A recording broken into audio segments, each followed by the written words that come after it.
G'day, Tristan here. I've just sort of been thinking.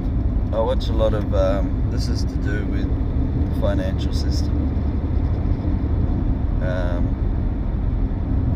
So anyway, just let me start and see what happens. So basically all the research that I've sort of done over the years, mainly in cryptocurrencies, and it has led down to the financial system, how it works and whatnot. So I've learnt quite a lot. I suppose it's just trying to piece everything together and figure it out. So I just want to explain sort of what I'm thinking, and then if it makes sense, it makes sense. If it doesn't, it doesn't, I guess. I don't know. Yeah, just kind of want to see how I go. So, where to start? We live in what's called a fractional reserve banking system. Now, fractional reserve banking, for people that don't know what that is where a customer has an account and gets paid into that account or deposits money into that account. So the fractional reserve side of things is when you deposit money into a bank account. From my research, basically fractional means they have a small fraction of your money deposited as a reserve in their bank account. And generally speaking, what happens is the rest of that money gets loaned out. It used to be, I think it was 10 to 1. So for every dollar in your bank account, they would loan out $10. It could be more than that now, and the only reason why I say that is because that's what happened with the Lehman Brothers, with their banking system. They lent out money based on your account. So now that's kind of changed. Apparently there's a zero reserved requirement. So if you've got money in the bank, they don't keep any of it in reserve, basically. I mean, it's all digital. But where I'm sort of going with this is we basically have lived on a debt-based society. And the reason why I say that is because we used to be gold backed. So gold was backed to the dollar. What was it, 1934? No, yeah, maybe. I think it was. In the 1930s or the 1970s, they lifted that. And they said temporarily for a reason. But since gold had been taken away from being backed to the dollar, we've always now been in a debt-based society where money's worth more than, worth less than the gold sort of thing. But, like, for example, I'm based in Australia, but generally speaking, if we go to, like, say, if Australia goes to Bali, which is like a holiday place for a lot of people, that's like $1 Australian buys, say, 10,000 rupiah or something. And the reason why it's worth so much less is because they're most likely an imports only, and they got to print a shitload of money to keep their economy sustained. Otherwise, you know, certain people that have businesses that do a shipping company or something like that, they would acquire and accumulate all the money, sort of like Monopoly, you know, like at the end, someone will always win because they will pretty much buy everything and have all the money. So the idea now is, I got a feeling, well, I know it's going to happen, I just don't know when. But, geez, sorry. My feeling is, obviously, we're going to eventually have a global collapse or market crash or something like that. And it's mainly because, you know, we live in a debt-based society, so always debt being made and basically spent, with, to an extent, not being able to pay it back. So, like, you know, if you got a credit card and you bought, I don't know, whatever you buy on credit cards, or if you get a loan for a car and your intentions are to sort of pay it back on minimal payments, but then you get another loan for something else, then, you know, it just keeps growing and growing and growing into a bigger debt. And especially when you get told, yeah, you can borrow as much money as you want. Now, at some stage, if anyone's been in a financial hardship, which I'd say a lot of people now, bought a loan using way over half their paycheck to repay their debts, if not more, you'll find you have no money. So then generally, if you got no money but you want to do something, if you have a credit card, you're most likely to use your credit card to pay for that, but then so you've added to the debt. So at some stage you're either going to default on your payments, or you're just not going to pay it back and lose everything. So there's companies that are in the crypto industry, because we're going digital. What's going to happen, I think, is obviously when you follow the industry, there's so many rabbit holes. It's just being open-minded to the idea and then piecing the pieces together in the puzzle, basically. So at some stage, you know, I've seen indications that say, yes, we're going to have a collapse. When, I'm not sure. Obviously war's happening, which makes money and creates money. So once that conflict is sorted, yeah, there's just too much to go on. But basically, to try and long story shorter a little bit,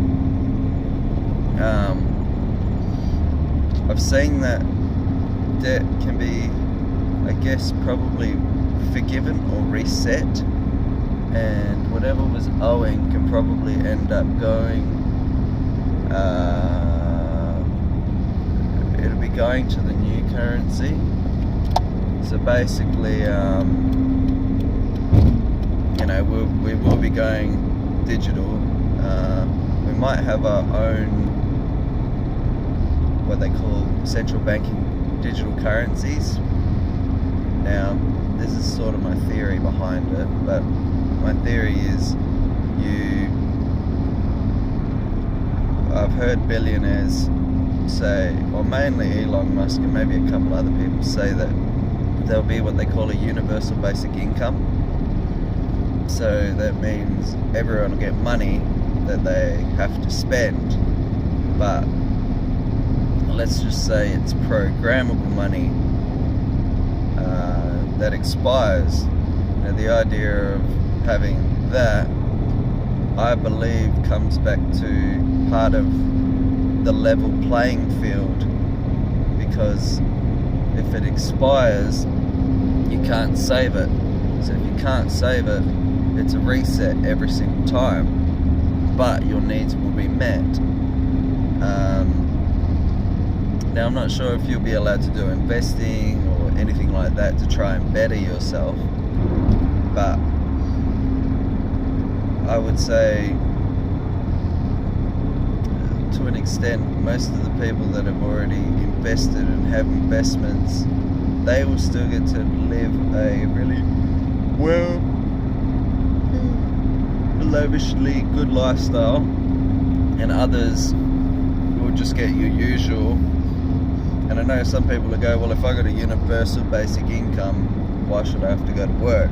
It's like, well, there's some people that won't be able to work for whatever reason. There's lots of them, but I ain't going to go through them all. So the people that do work, basically they'll get extra, because obviously they're contributing to society.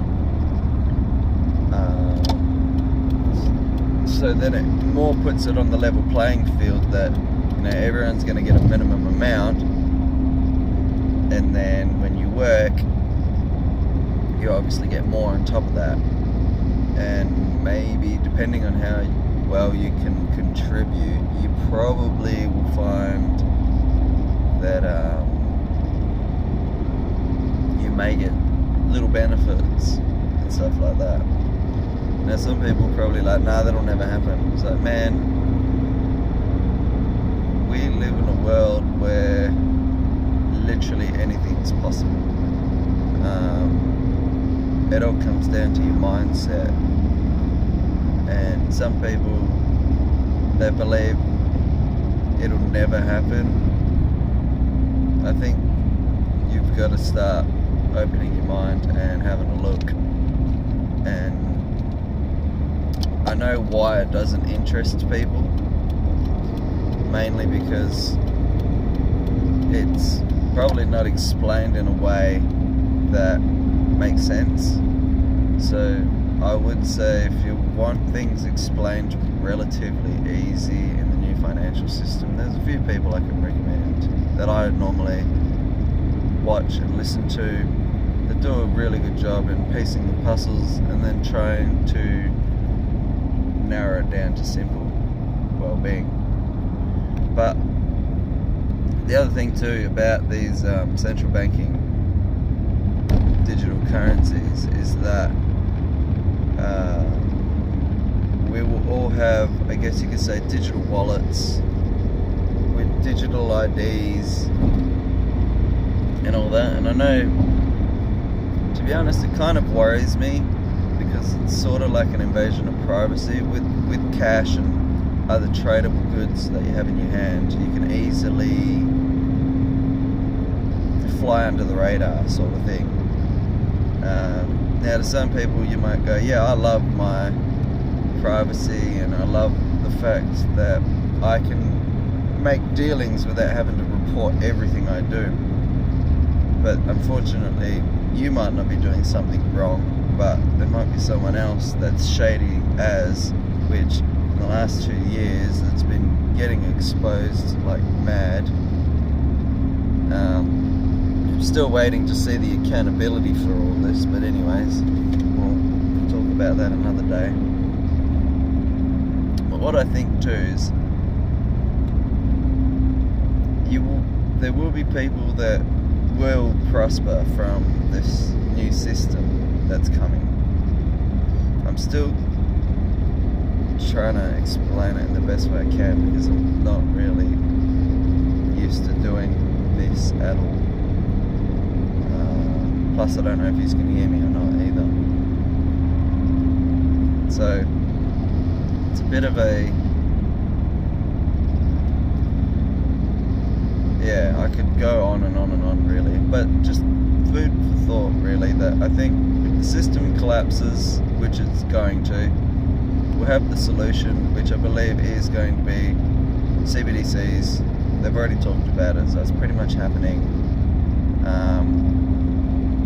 I think it will be programmable, so you know, if you buy illegal things, you might not think they're illegal, but people may think that's illegal, or you know, maybe there'll be laws that, I think if everyone's going to have to abide by it, it should take a lot of corruption away. and there should realistically be a chance for accountability to be held and upheld with a traced person behind it that they can find.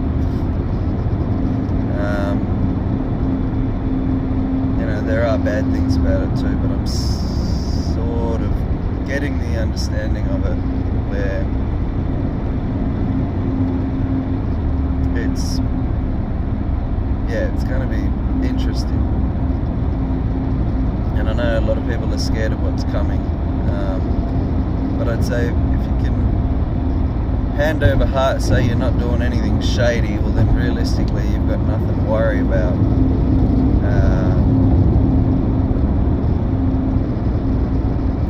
It's hard to say that too, because one day you might do something shady, but I would say, obviously they've got what's called a blockchain technology, and the blockchain technology happens to basically have a record of everything, so every transaction, every date, time, when it was done, who was it done between, because they want to do what's called a KYC, which is know your client, and that will come with your address, your ID, a photo. If they do biometrics behind it, well then biometrics behind it as well. So if you did a crime and you are traced to it, it probably would take false accusations out of the equation, just because there's been people that have been falsely accused of a lot of things over the years, and they've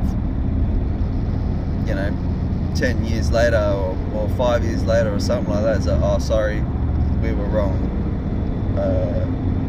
You know what I mean? But then you've got that whole time wasted. Well, that whole time you won't get back on your accusations. So it's a bit scary. I'm still trying to figure out how to explain it. But I hope some of the stuff I've said, even though it seems like I've just been ranting about nothing, just see how you go about it.